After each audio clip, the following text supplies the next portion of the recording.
Proud to tell you that here in California, Medicare has given Kaiser Permanente's Medicare health plan a 5 out of 5 star rating for the 12th year in a row. That's Medicare's highest possible rating.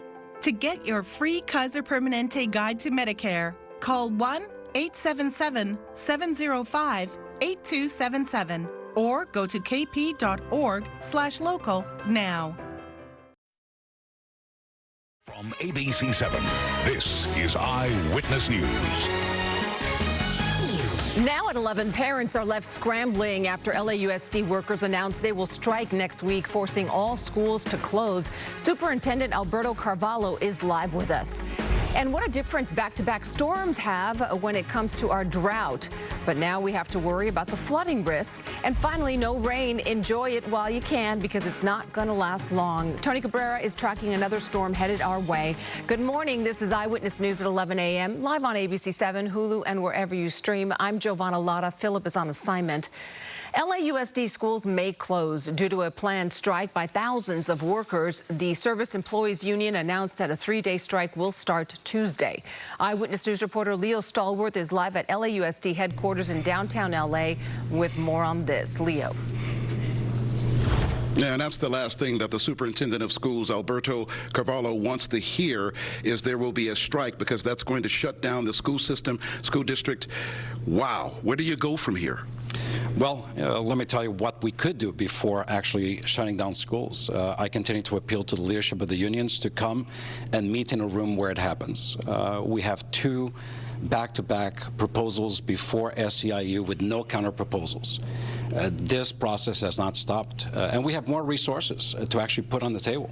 And I believe if we have a chance, an opportunity to have a dialogue and actually put those resources on the table, we will find a solution that dignifies our workforce, dramatically increases their salary without, quite frankly, creating conditions that should be unacceptable to anyone in this community as far as our kids are concerned. Well, SEIU Local 99, their argument is they've been negotiating with the district for almost a year, and nothing has been fruitful. So at this point, they're demanding a 30% increase in wages. UTLA, who is part of this as well, is demanding a 20% increase in wages, among other things. Are you that far apart to where this can't happen in lieu of a strike? I can tell you, if we come to the table where we actually can negotiate these issues rather than shouting at one another from a distance, everyone will recognize how close we are. And that is why it is disappointing that in the middle of negotiations, a strike is announced. I respect the right of workers to strike, but I'm here to convey to the workforce directly that we have not exhausted the resources to put on the table when we need somebody to negotiate with. And we have made 2 powerful proposals, put them on the table, with compelling compensation that is historic in terms of its level locally and unmatched statewide or nationally. We've provided a minimum guarantee of minimum salary that exceeds the city and the state. We made a guarantee of improved hours and health care benefits even for part-time employees. In addition to, right now for SEIU, 15% increase plus an additional 10% cash in hand. That's 25%. Well, the unions are basically saying that's rubbish. The unions are claiming that the school district is sitting on $4.9 billion in reserves. Yes, I'd like to address that.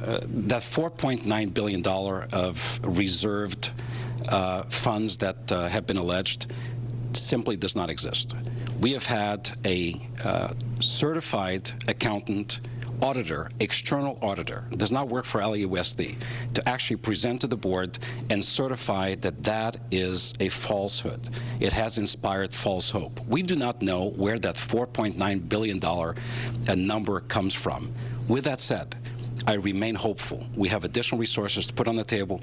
I need somebody to negotiate a solution to this issue without, in any way, shape, or form, having to close schools and imposing further damage on kids, mainly in the aftermath of a previous strike and the closures associated with the pandemic. Yeah, and that strike back in 2019 lasted for 6 days, only involved the teachers union, did not shut down schools, but then after that strike, soon after, obviously, we know the pandemic kicked in and kids were kept home, and we know when they eventually went back to school, There was frustration, a lot of depression.